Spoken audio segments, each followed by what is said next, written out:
His large furry knuckles clenched the wheel of the car. His eyes were straight. Downtown Aldrania going by in a blur as the car zipped through the streets like a speeding bullet. How many do you see?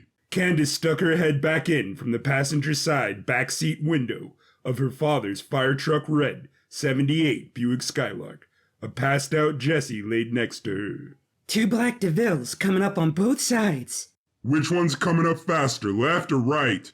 Right. Damn it, I just got this paint job. What? Roll up the window and hold on. As soon as the Cadillac came up, Silas slammed into it, sending sparks flying. The 2 muscle cars appeared joined together. The DeVille on the left moved to strike. Silas shot his car forward, causing the 2 Cadillacs to collide. He grinned, watching the fiery explosion from his rearview mirror, when a laser shot rang out. Another black Cadillac turned the corner, with the driver and an assailant, a rail-thin Winston in a pinstripe suit, chomping a cigar while brandishing a turbo-volt Tommy gun. What's with these guys in the same car? More shots rang out, putting holes in the trunk and taking out the rear windshield, until the gangster had to stop and reload. Using one hand to steer, Silas opened the glove box, retrieved his carbon Glock white light laser gun.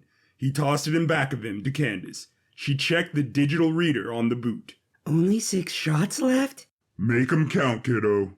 Candace went directly for the gunner, completely missing his head. He grazed her shoulder, burning a hole in her jacket. 2 more shots. She was able to get both headlights. Another shot, and there went the passenger side rearview mirror. Not too shabby. How about we get a major artery? Candace charged up the carbon Glock, combining both shots into one massive charge. She pulled the trigger, shooting through the center of the DeVille, causing it to explode. Jesse snapped awake at that moment in a daze. He had been asleep for what felt like a minute, only to wake up in the back of an old Buick with glass all over him. What's happening? Morning, sunshine. Candace, I'd really like to get a handle on things. Allow me. Hey, strange young man. I'm Mr. Bloodgood. I'm Candace's father and was recently torn away from an outstanding prime rib dinner to rescue you from moon mobsters. You're welcome. That's ridiculous. You're telling me I put a lot of thought into that meal. I made my own rub, marinated the thing for 2 days. I had to put it in the fridge. Now I have to reheat it. Dad, where are you taking us? Judging from the caddies, those goons seem to be Guistanis, so I'm taking you to a rival family. Your dad's in the Moon Mafia? Even better, I'm their car dealer.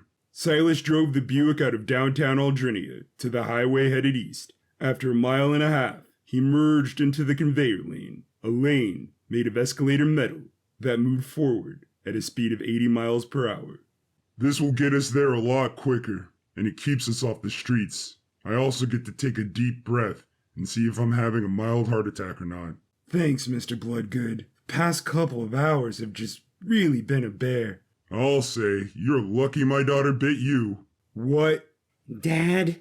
Most people who turn somebody want nothing to do with their victims. Dad! Yeah, kiddo? Candace was furious. Jesse looked devastated. And Silas finally got the hint. That was really thoughtless of me. I'm going to face forward, turn up the radio, and let you two talk amongst yourselves. You're why I'm stuck here. And I feel terrible about that. No. People feel terrible after hitting a parked car. You ruined my life. It's not like I wanted this to happen. I was just trying to... I had a brother. I had a fiancé. I am awful. To be fair, my brother was sleeping with my fiancé. That's awful. Then I was bit by a werewolf who turned out to be this cute girl I thought I was really connecting with. You think I'm cute? That's not the point. If it makes you feel any better, I was feeling the connection too.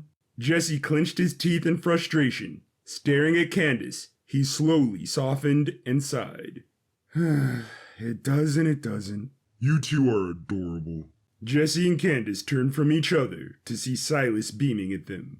What happened to Eyes Front and the radio? You two are also very loud.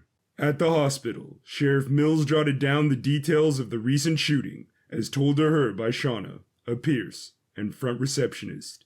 So they brought the guy in. He was with a girl. We put him in intensive care. She makes a call on the payphone, comes back. and maybe 15 minutes later, bam! These 4 guys in nice suits start shooting up the place. Can you describe the height, weight, race, and all that good stuff? Well, they were Winstons. All 4 were tall, maybe 6'2", and they were stocky. Keep going, you're doing great.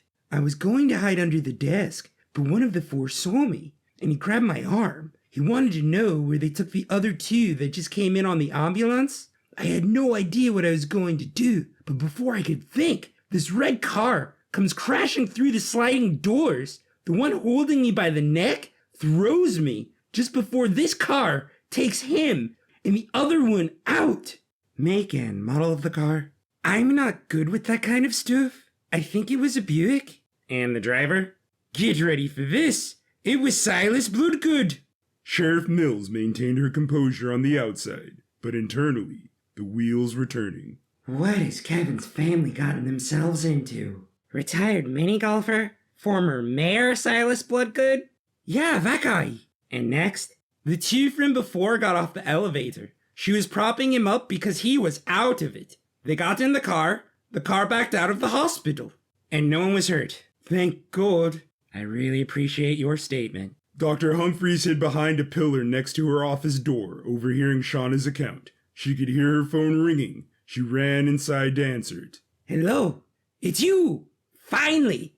Yes, I know it's my fault, but yes. I can track him down and have the asset available for the ritual tomorrow night.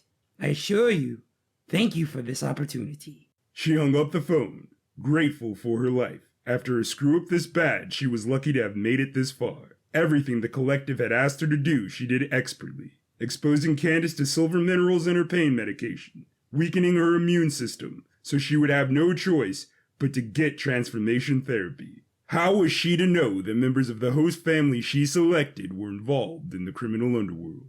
Silas Bloodgood was the shining light in all of this. All Humphreys had to do was go through an attainable list of his connections to find whomever he would rely on to help the asset. Her hard work would pay off, and one day, she and her coven would rule the moon and the earth. You just listened to Werewolves on the Moon, Episode 6, Silas. This audio drama was written, recorded, performed, and edited by Drew Manning. If you enjoyed it, please stay tuned to this channel. Thank you for your time. Have a great one.